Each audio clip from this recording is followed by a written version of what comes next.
Hi, everybody. This is Erica Mello and Susan Clinton, and welcome to episode number 120 of Tough to Treat. And I'm actually flying solo this week. And before I get into the episode, which will be a little bit of a different one than you're used to, I want to talk about our podcast membership. I know Susan and I have been mentioning this on practically every episode, but we recently had live Ask Us Anything, which is you get that as part of the membership where you get us once a month on a live mentor call for an hour. And we just recorded one about less than a week ago, and we were answering questions from members who posted questions on our portal, as well as posed questions to us live. And the information on the membership is tough2treat.supercast.com.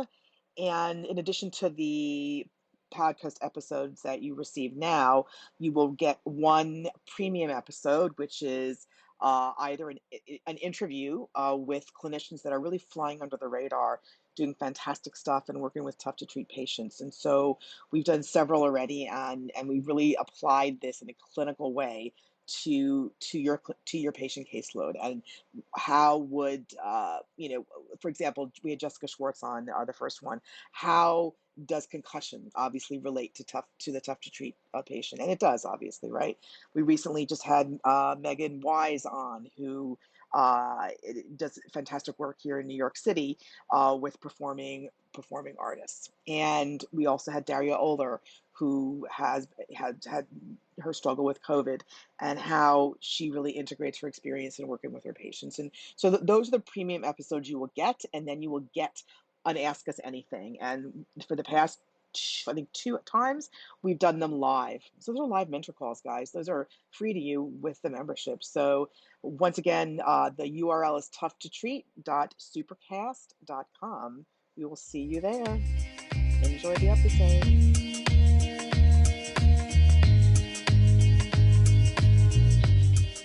Hey, everybody. Welcome to episode number 120 of Tough to Treat. And as I mentioned in the intro, I am flying solo this week, and it will be a little bit of a different episode.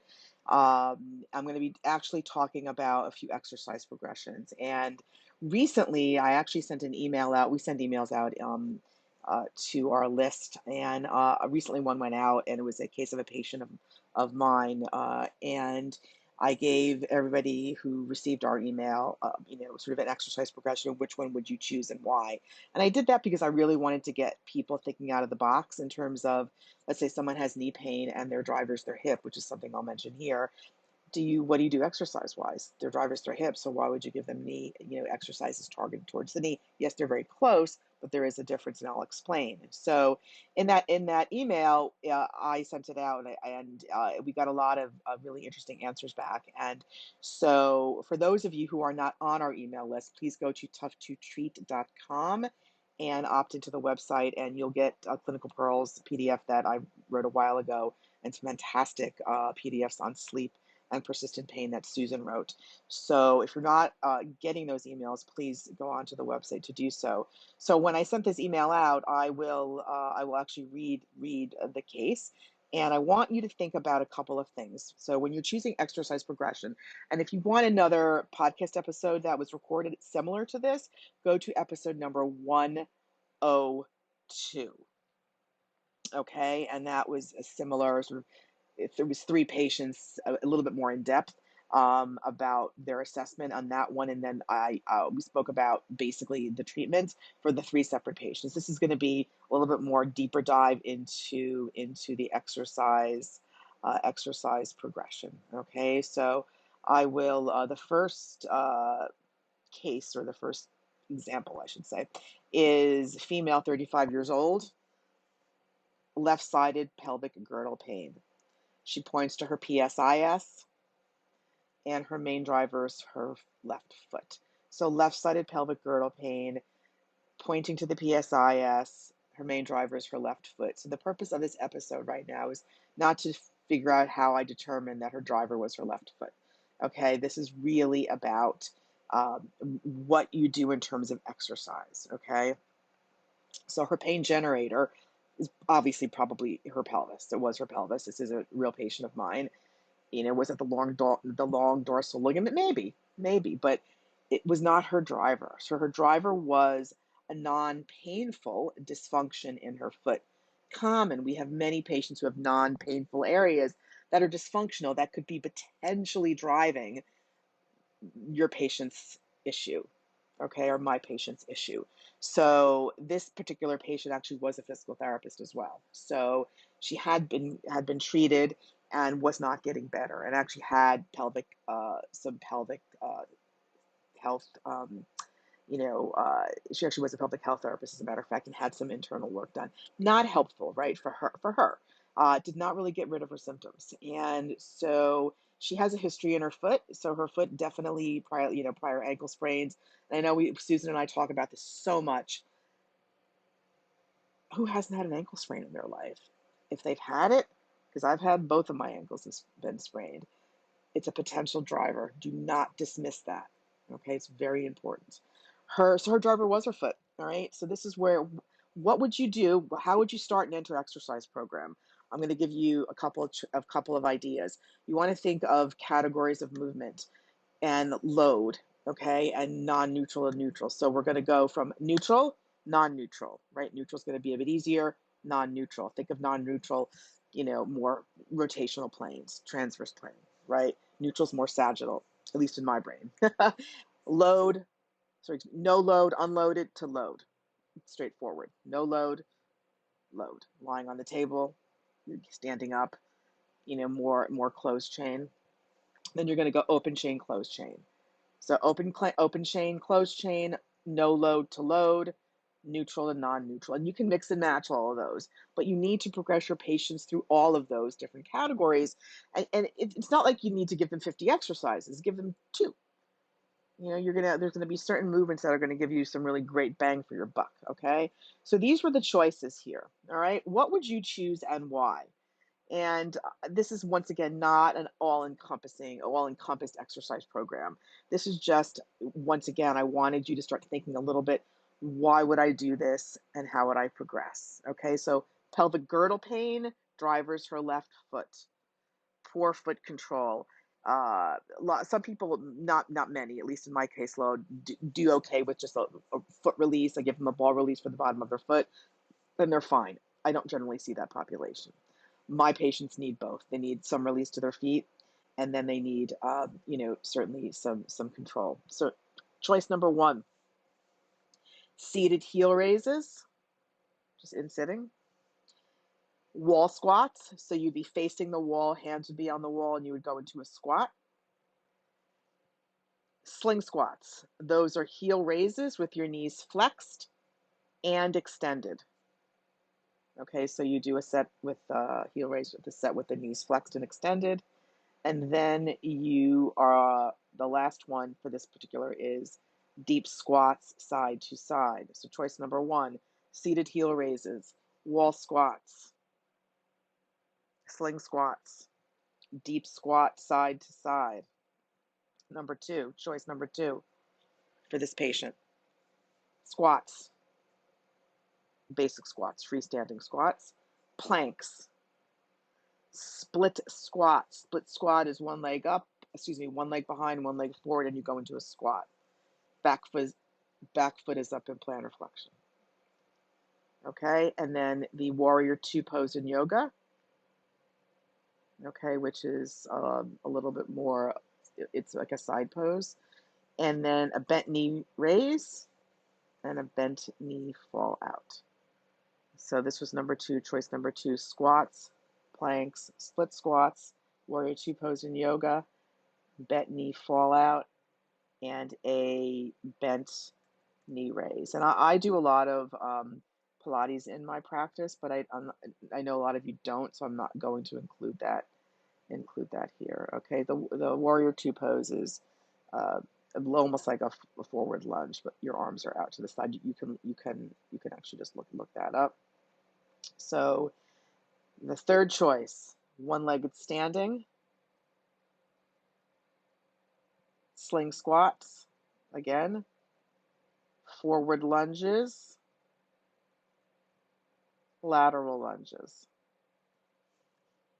So I'll repeat that again. one-legged standing, sling squats, forward lunges, and then lateral lunges.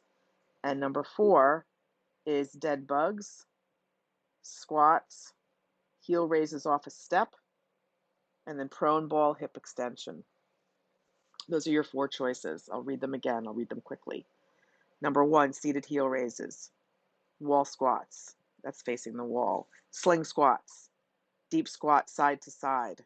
Number 2, squats, planks, split squats, yoga, warrior 2 pose, bent knee raise and bent knee fall out. 3, one-legged standing, sling squats, forward lunges, lateral lunges. Number 4, dead bugs, squats, heel raises off a step, prone ball hip extension. Her driver's her foot, right? Not her pelvis. So out of those, what would you choose? There's no wrong answer, guys. Honestly, you just need to justify it, okay? Um, because her pelvis is not her driver, would I give her dead bugs? Probably not. I mean, it's not going to hurt her, right? But that's not an efficient use of your time. You want to be able to have an exercise program really geared towards her foot. You want to be efficient and you want to be effective. Because when you work on her foot, her pelvic girdle pain goes away. She moves better. That's the key. She's moving better. So you're going to have an exercise program geared towards her foot. Choice number 1, seated heel raises, wall squats, sling squats, deep squat side to side. That is all foot related. Seated heel raises is going to be unloaded. Easy.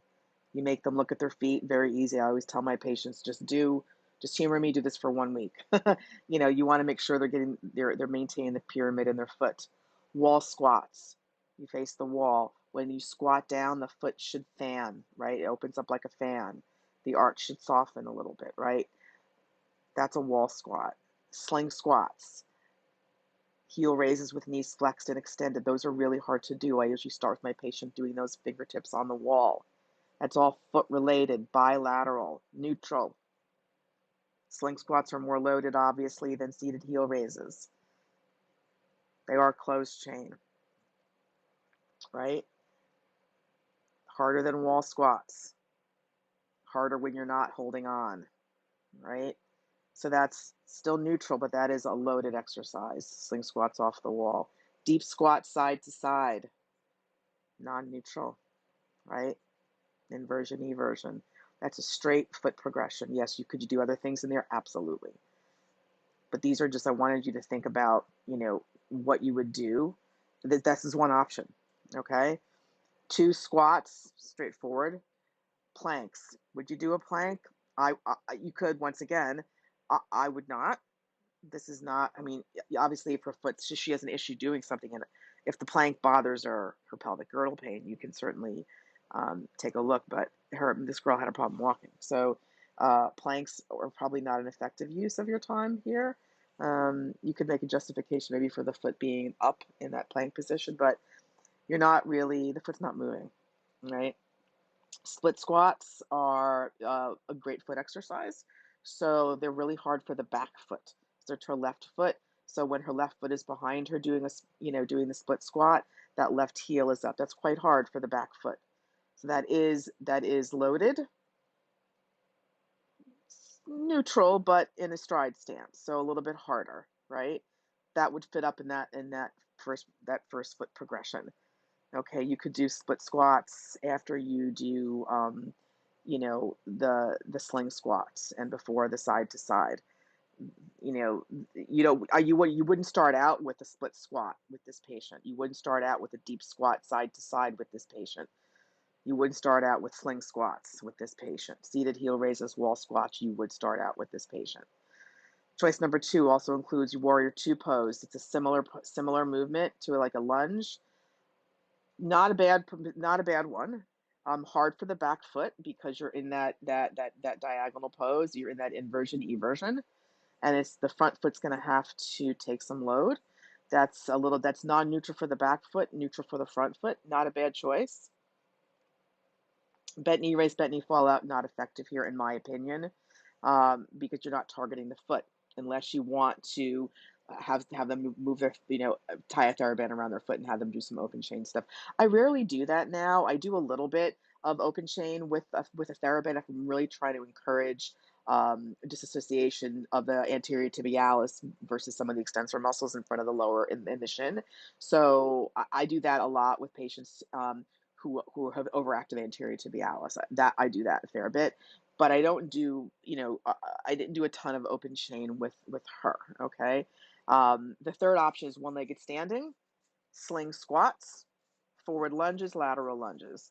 One-legged standing is very hard for a foot to do to start. Okay, so that would not be, the first exercise out of the box. Sling squats, as I mentioned, would be medium in the middle. Forward lunges, similar to the warrior two pose. As I mentioned, non-neutral for the back foot, and lateral lunges are similar to the deep squat side to side. You're going into that inversion and eversion. So, not horrible choices there. But you wouldn't start out with the one-legged standing. Those are very difficult for a foot, okay? So you really want to think of progressing them. I always believe in doing high volume at low levels of exercise to build new brain maps. That's what you want, guys. You want to build new brain maps and to get them in more habitual posturing and getting them out of their old habits, right? Their old habits that don't serve them anymore, because that's why they're in your office, right? Last choice is dead bugs. Squats, heel raises off a step, prone ball, hip extension. Dead bugs would be obvious. I mentioned that earlier. Squats, great choice. First, right off the bat, I would do the wall squats first, though. I have my hands on the wall, and you're just training that fanning, that softening of the arch. Heel raises off a step, very difficult coming off a step. That should be straightforward. Good progression, high load. That's high load coming from below the horizontal, especially if you're doing it with one leg, okay? Prone ball hip extension is really more for the pelvis, not so much for the foot, to be honest. So that's something I wouldn't include. But that's this one particular client. Okay, so the one that I chose, because I know people who got the email or probably want to know what I did. I did more than this, but I started her off with seated heel raises and wall squats. Okay, as I said, high volume, low load, build new brain maps. And then I progressed to sling squats, and then I had her do squat side to side, and then we ended up doing some split squats as well. So it's really a foot progression with different categories of movement: load, no load, open chain, closed chain, and neutral, non-neutral. Okay. Last guy is this patient of mine, right knee pain, worse with stairs, going up and down stairs. Actually, the stairs were just generally tough for him. Long walks and running. So at this point, I'm actually still treating him, and the long walks and running are pretty good. Um, and he basically points to the patella, right where the patella tendon is, right? So you're thinking like PFJ or patella tendonitis. We all know that the knee's in the middle of the foot and the hip, right? And so more often than not, the knee is probably secondary. And with this particular patient, his driver is his right hip, and he has a secondary issue in his knee. And I do treat both areas manually. But in terms of exercise, I'm going to give you guys 4 choices again. I hope this is making sense. Sometimes on paper it is a bit easier. I will certainly put these in the email as well, but so make sure you get on our list. First choice. Okay, so right knee pain, worse with stairs, up and down, long walks and running, points of the patella, driver's right hip, poor control. Okay, that's all we need to know for this guy. First choice squats, straight leg raises, forward lunges, hamstring curls. Okay. Number 2, bent knee raise, bent knee fall out. 4-point rock, squats. Number 3, one-legged standing, lateral lunges, forward lunges with rotation. Number 4, single leg bridges, clamshells. Oh my gosh, I think Susan and I did a whole episode on clamshells. They drive me crazy. Leg extension machine, knee extension. And then glutes, the all fours kickbacks, or if you have Pilates, the scooter on the reformer, any kind of like butt kicks, anything for the glutes. Okay, those are your 4 choices. I'll repeat them again. Number 1, squats, straight leg raises, forward lunges, hamstring curls. Number 2, bent knee raise, bent knee fallout, 4-point rock, squats. Number 3, one-legged standing, lateral lunges, forward lunges with rotation. Number 4, single leg bridges, clamshells, leg extension, and glutes, all 4s glutes. Okay, so driver's is right hip. What do you think? Same thing, no load, load, same principles, neutral, non-neutral, open, close chain.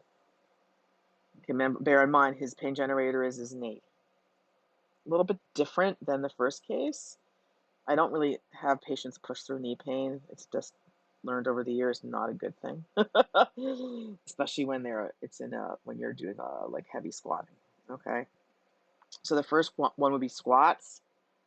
Not a bad choice, as long as they can go in a pain-free range. Okay, I actually do a fair amount of squats with this guy, but I'm changing the position of his feet. I have him on the Pilates reformer. I change the load. Okay, and I change the position of his hips, especially when he's on a reformer. You can certainly do this on a leg press. You can put a pillow underneath their bum. That'll make it a lot harder, for sure. Okay, you can have them go into a plie squat. You can have them have their legs very narrow.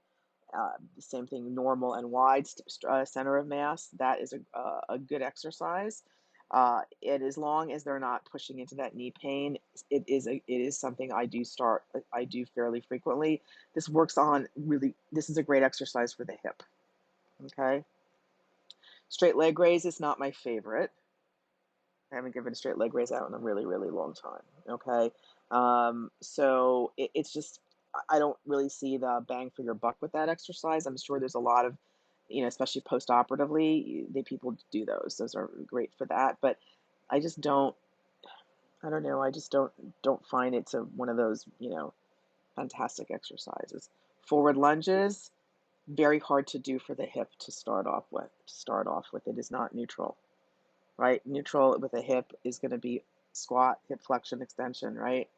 Forward lunges, you are going into hip flexion. The back leg is an extension, and you are loading. So that is a very higher load for the hip. Not something I would start off with, but not a bad exercise in the program.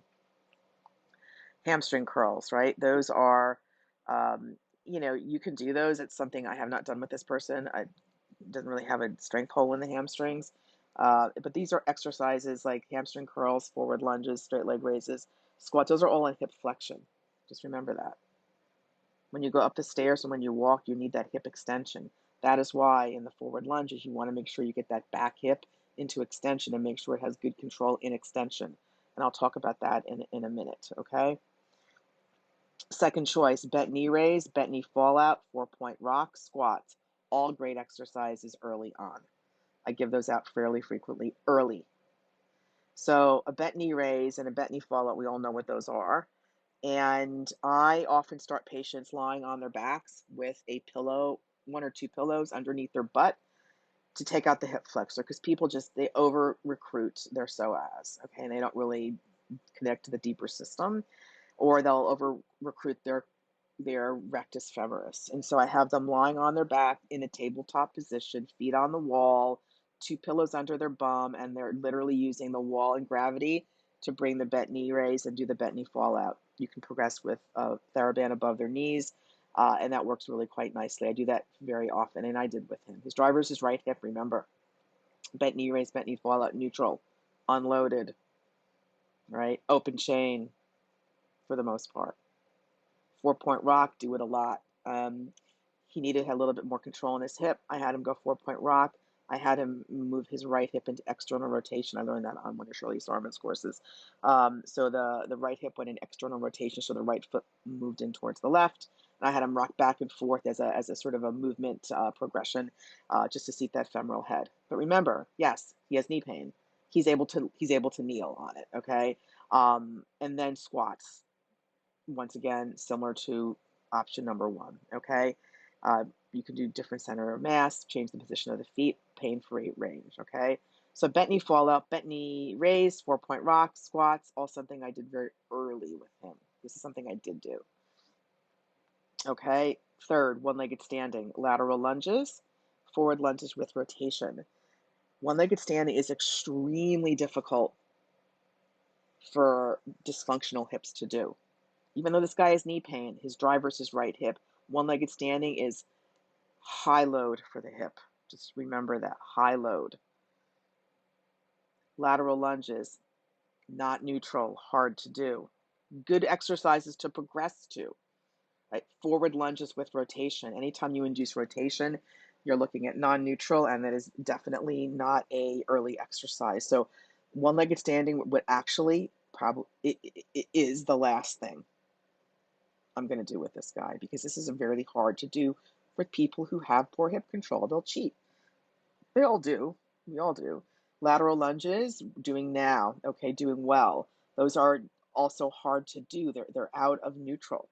You're not obviously, inducing rotation, but you're going in sort of that frontal plane, and you're not doing straight hip flexion, hip extension, like the bent knee fall out, bent knee raise, right? And forward lunging with rotation is hard to do. But anytime you induce rotation, superimpose it. So I have their hands out in front of them and they're just rotating over the leading leg. You're intrinsically inducing some rotation on the lower extremity when you do that. Hard exercise. These I do later. Okay. I am not done this with him yet. Okay. Fourth, single leg bridges. Hard to do. I don't give them out very often, to be honest. I don't know, bridges I just don't really give out a ton. And then clamshell. So you can, I'm not sure which episode Susan and I talked about clamshells on, but this is something that, people, I just don't think that they're useful unless they're done in a way that, I guess, syncs with the patient's function. Yes, if you are a ballet dancer, you need hip control above 90 degrees of hip flexion, and then they're okay. However, a lot of people do them incorrectly. They're lying. If you're lying on your left side, they're lying right on the greater trochanter. You need to be lying on your ilium a little bit, just to get the weight back. You need that hip in extension, and I actually keep that top leg straight. I put the top leg in hip extension, and I have them do very small range in hip extension. That would really help with this guy going up the stairs. Okay? So, yes, he has knee pain. He has poor hip control. He is doing side lying hip abduction with his hip in extension. That's very important. In a traditional clamshell, it's in hip flexion. He didn't really need it in hip flexion, really. And he actually is quite weak in that position. So that is one thing I am doing. But in hip extension, that's very important. Leg extension wouldn't do. Number one, that would probably overwork the quad. That's not his impairment. Remember, we talked about on the podcast impairments. What is this guy's impairment? Yes, he has a bit of a stiff hip, but he has poor control. He has an overactive quad, overactive psoas. So you're not going to give him leg extension, and that's certainly something that would feed into his old pattern. Remember, you're trying to train a new movement pattern, and you're trying to train muscles around those new movement patterns. And then the fourth choice was doing the glutes, the kickbacks, all fours, or the scooter where you're on the reformer pushing back. Those are okay to do. I wanted to give him the glute med exercise with hip extension, as I just mentioned. So you can certainly do this. This is not, this is pretty neutral. I just don't use it that much unless there's a significant strength hole in the glutes, and there may be. This is not a hard exercise. Okay, depending on how you do them, it could be loaded depending on where you're positioning the patient. So in terms of this sort of these choices, to start off with, I would do the bent knee raise, bent knee fall out, as I mentioned. I put 2 pillows under their hips, and I would do the 4-point rock and the squats. Those are very easy, neutral, take out gravity, going up on the wall with the bent knee raise, really, helpful and easy to do. The patient has to be mindful. And then I would progress. You need to go into some rotation with this patient, right? Split squats. You can do star lunges. You need to get them out of neutral. The deeper lateral lunges, sideways lunges, those are all good to do later on. Okay, split squats, still neutral in the hip.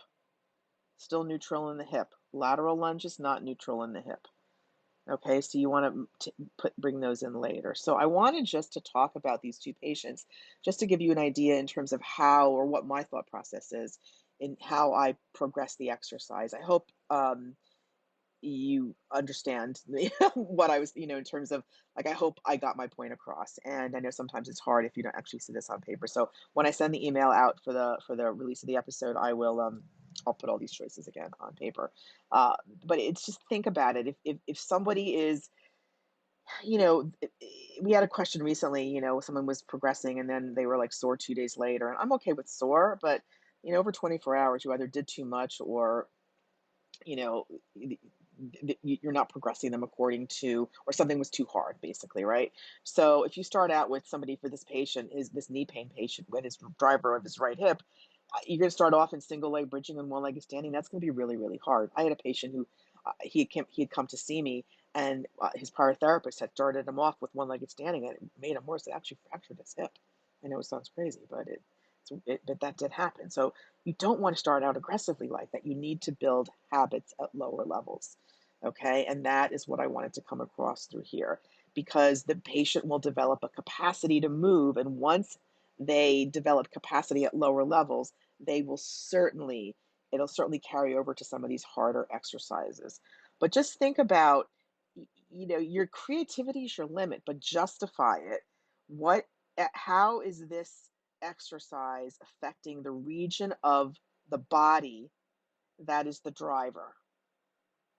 Okay.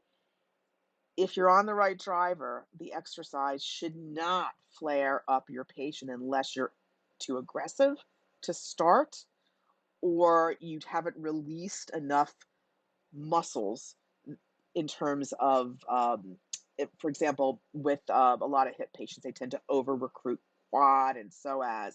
Sometimes at higher levels, you need to go in and release a little bit more as they're doing the exercise because they will overactivate those muscles at higher levels. So what you want to think about is just keep those principles in mind.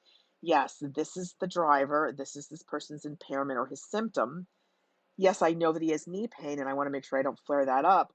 But just giving him leg curls, leg extension, and straight leg raises really won't cut it, right, with this guy. So I hope you enjoyed this. I've enjoyed doing this. Any questions, just reach out. And we will see you on the next episode. Enjoy.